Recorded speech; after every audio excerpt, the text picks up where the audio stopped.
Hey everybody, how's it going? My name is John Batos from IMGMR.com. I'm joined by Mr. Matt Ryan. Thank you so much for talking to us today. Yeah, no problem. Happy to be here. All right, so listen, we were fortunate enough to come see Mr. Reggie, the Reginator, speak at today's conference, and a lot was said, feelings were felt, hearts were broken, some spirits were lifted. What was your overall impression of everything that happened? Today was a pretty exciting day. Obviously, Reggie needed to go up there and get some things out of the way first. So the price and the launch date for Wii U, he really got rid of that quickly so that people could be aware. There was some anticipation, speculation about price, so we just had to make sure that we were clear about when it was coming and how much it was going to cost. So that wasn't the exciting part. The exciting parts of the presentation, I think, were about Nintendo TV, which is kind of a new innovation and a new way to experience what happens on your TV screen and what happens with your controller. So I think that was pretty exciting. I think we got a lot of people to really perk up and notice that we are really offering innovation here and a different way to have that experience. The gamut of games that are going to be available for Wii U is pretty intense and pretty vast. There's going to be over 50 games available between launch day and the end of March. Some of them are first party, but a lot of them are third party. And the third party support for great games like Ninja Gaiden 3, Call of Duty Black Ops 2, Bayonetta 2, Assassin's Creed 3, what else we got? Rayman is coming, Just Dance 4 is coming. I mean, we have something for everyone, whether you're hardcore or whether you're a family or a bunch of friends who just want to have fun together.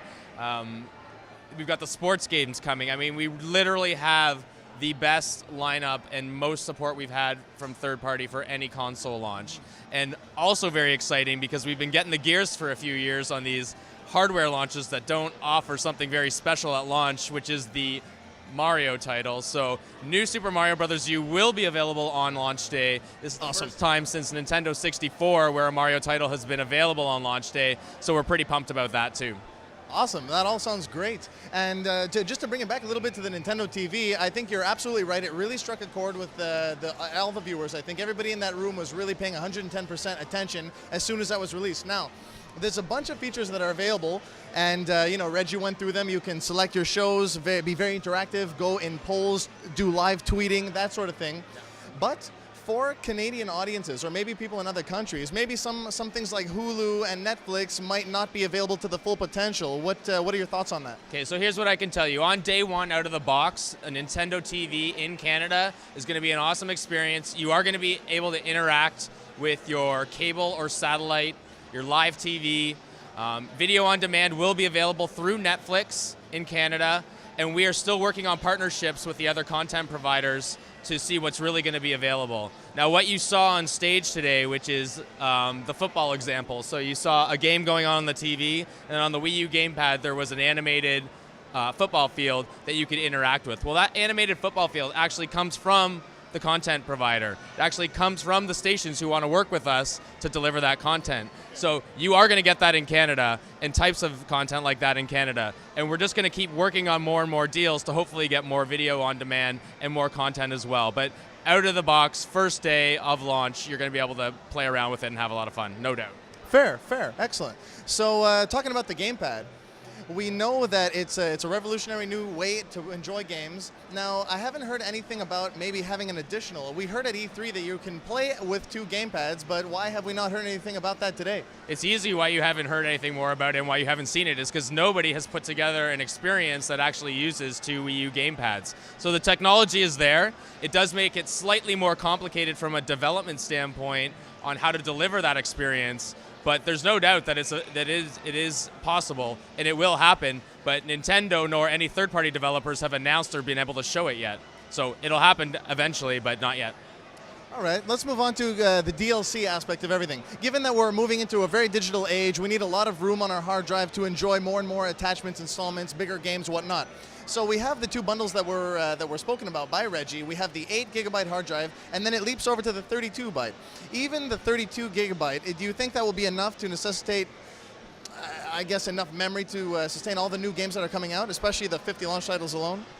Okay, so the short answer is yes. I mean, it's not all about the power or the specs for us. It's all about great experiences. And we are definitely confident that the different sizes, whether you're buying the basic or the deluxe at the 8 gig or the 32 gig, It's going to deliver a great experience, and it is going to work out for you. Now, if you need extra storage, there are external ways that you can do that. But the games are going to be developed in a manner that, downloading one game from the eShop or having your save files or whatever isn't going to disrupt, you having multiple games and having great experiences. As a hardcore gamer, you're probably going to own more than 10 or 20 games, right? Yeah, you're going to be able to do that just fine. You know, it really makes me happy to hear you say that, because knowing that Nintendo always, their heart is in the right place since day one, They don't really care about the big flashy stuff. They just want to make sure you have a fun, entertaining experience, and it's really good to hear that straight from the source, So let's move right along. We have TGS coming up just in a week or so. This was a pretty big drop of information. We got a lot of really cool tidbits delivered by Nintendo and Reggie himself. So is there going to be any additional information we're going to get from the Tokyo Game Show? So we don't have anything to share about any announcements that are going to be made at the Tokyo Game Show, but specifically about the different markets, because we are only talking about North America or the Americas here. So the US, Canada, and Latin America. Japan and Europe still have their own announcements to make about Wii U, about launch date and price and what's going to be available and configurations. So we don't have anything necessarily to say about what's going to be announced at Tokyo Game Show or if anything will be announced. But the other territories definitely do need to make some announcements still to get that info out. We just wanted to go first here. So tell us a little bit more about the experience of the third-party developers and their interaction with this whole new technology. We're dealing with brand new hardware. It's a brand new video game experience. So how are they pushing the envelope? Yeah, I mean, you're right. It's brand new hardware. It offers complexity and challenges for developers, right? Because they're so used to Wii, and they've really perfected what they've been able to deliver on Wii, and now we've mixed it up again by throwing in this new controller, which is the Wii U gamepad.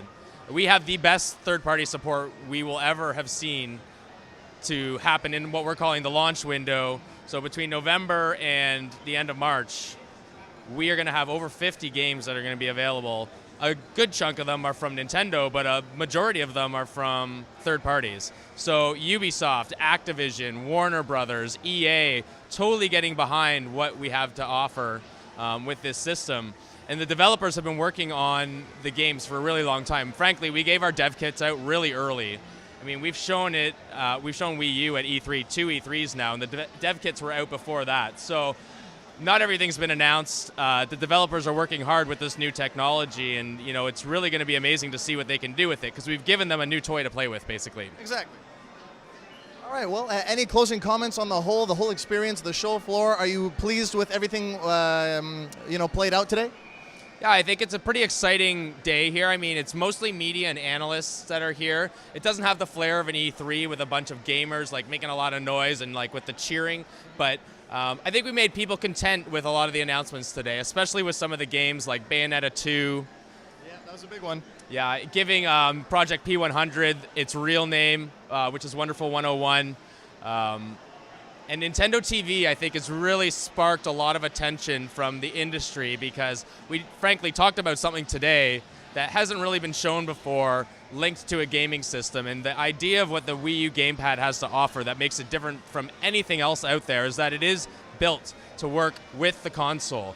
They are not separate entities. They work separately, and you can have different experiences with the gamepad, that are slightly separated from the console, but they're built to work together to give this experience with gaming or entertainment or browsing that you just can't get anywhere else. And I think here in New York, we were able to show more of that to make people understand more. Now, frankly, we've left some information out today. We didn't talk about Miiverse today. No.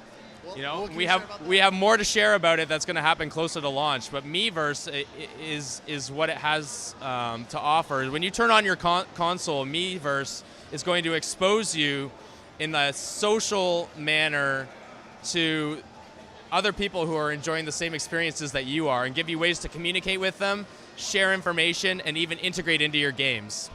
So we've teased it a little bit. We haven't shared any more here today. We're going to share more before launch, and it's going to be exciting. So there's plenty more to look forward to. I'm super happy to hear that. Ladies and gentlemen, you heard it from the source. Thank you so much. Mr. Matt Ryan, everybody. Once again, my name is John Batsios from IMGMR.com. Thanks for watching. This has been the Wii U exclusive tour.